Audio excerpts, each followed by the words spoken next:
Over 7 years, a Canadian nurse reports more than 100 terrifying incidents of stalking and assault. When she is found dead under bizarre circumstances, police are left with two possibilities: she was murdered by a phantom tormentor, or she was the architect of her own elaborate, fatal deception. The first call. Characters. Cindy James, 44, a compassionate and professional nurse. Initially composed, but her terror and exhaustion grow over time. Roy Makepeace, 62, Cindy's ex-husband, a psychiatrist. Clinical, detached, and emotionally distant. Ozzie McBride, 40s, a seasoned RCMP detective. Pragmatic and methodical, his patience wears thin as the case grows stranger. Agnes Woodcock, 40, Cindy's close friend and co-worker. Supportive but increasingly worried. Cindy's house, night, October 1982. Sound of a clock ticking, wind outside. A modest, tidy suburban home in Richmond, British Columbia. Cindy James sits at her kitchen table reviewing nursing charts. She looks tired but focused. The phone rings, shrill in the silence. She answers it casually. Cindy. Hello. A long pause. Only the sound of faint, static-filled breathing. Cindy. A bit annoyed. Hello. Is anyone there? A low, guttural whisper slithers through the line. It's distorted, barely human. Whispering voice: VO. I see you, Cindy. Cindy freezes. Her blood runs cold. Cindy. Who is this?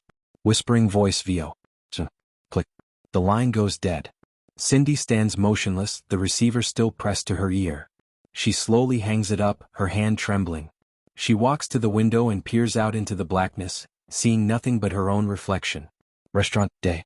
Cindy sits across from her ex-husband, Roy Makepeace. The tension is palpable. He sips his coffee, looking at her with a clinical dispassion. Cindy.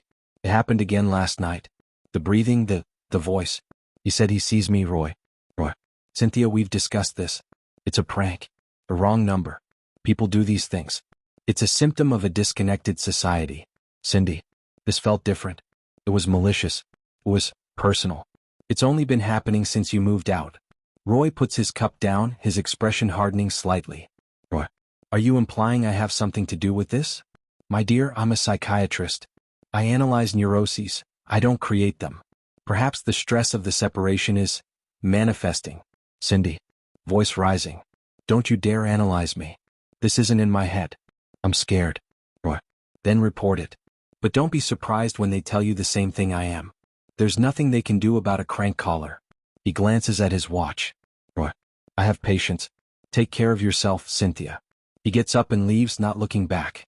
Cindy is left alone at the table, more isolated than ever. Cindy's house, night, a few weeks later. A montage of escalating harassment. Cindy comes home to find her porch light smashed to pieces. She wakes up to find a deep scratch gouged into her car door. She finds a note tucked under her windshield wiper. It's made of cut-out magazine letters. I am watching you. We see her calling the police. Cindy's living room, day. Ozzie McBride sits on her sofa taking notes. He has a calm, professional demeanor. Det. McBride. And the calls are always the same? Just breathing in a whisper? Cindy. Sometimes he just hangs there. I know he's there. Then last night he said, you're dead. McBride nods, his face unreadable. Det. McBride. All right, Ms. James. We'll increase patrols in the area. I suggest you start a log. Write down the time of every call, exactly what's said. If you get any more notes, don't touch them. Call us immediately. We'll check for prints. For now, change your locks. Maybe get a dog. Cindy. You believe me, right?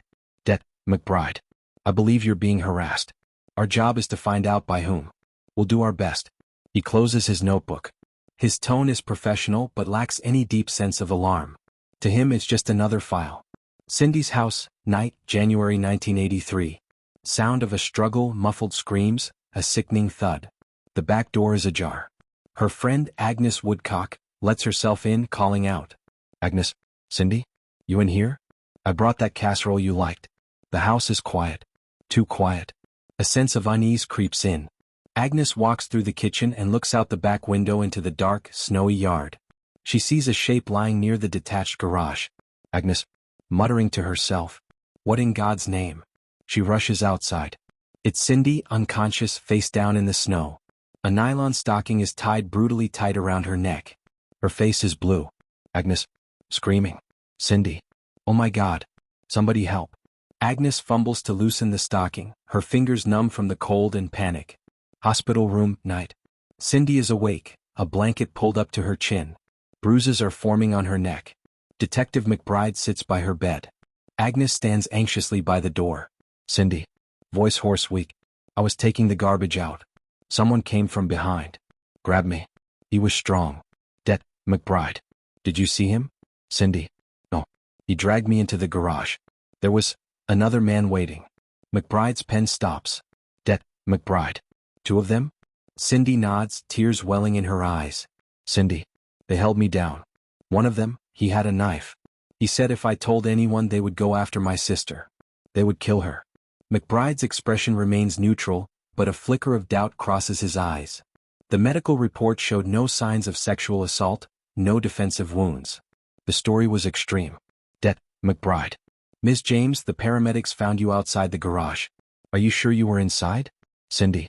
Becoming agitated. Yes. They dragged me back out. I think I passed out. What? Don't you believe me? Look at my neck. McBride. I'm just trying to get the facts straight. 2 assailants. A knife. A threat against your family. He says the words as if weighing them, testing their plausibility. Cindy. It's him. The man on the phone. I know it is. McBride closes his notebook. McBride. We'll look into it. Get some rest. We've posted an officer outside your house for the night. He leaves. Agnes rushes to Cindy's side, holding her hand. Agnes. He didn't believe you. I could see it in his eyes. Cindy. Crying softly. Nobody believes me. But he's real. And he's going to come back. The camera pushes in on Cindy's terrified face. She is no longer just a victim of harassment. She is a survivor of a brutal assault. But the shadow of doubt has already been cast, not just on her attacker but on her own story.